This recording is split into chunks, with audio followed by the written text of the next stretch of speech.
ஜப்பானில் இந்த மாதிரி நாட்டு காய்கறிகள்லாம் கிடைக்கிறது ரொம்ப கஷ்டங்க. எஸ்பெஷலி இந்தியன் ஸ்டோர்ஸ் இருந்தாலுமே அங்கேயும் இதெல்லாம் ரொம்ப ரேரு.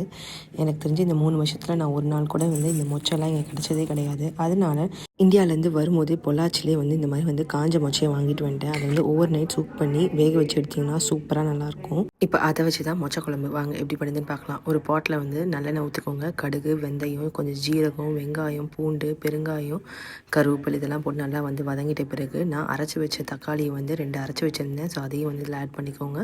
இப்போ எல்லாம் நல்லா வதங்கிட்ட பிறகு இப்போ உருளைக்கிழங்கு சேர்த்துருக்கேன். ஸோ உருளைக்கிழங்கு லைட்டாக வதங்கிட்ட பிறகு கத்திரிக்காய்.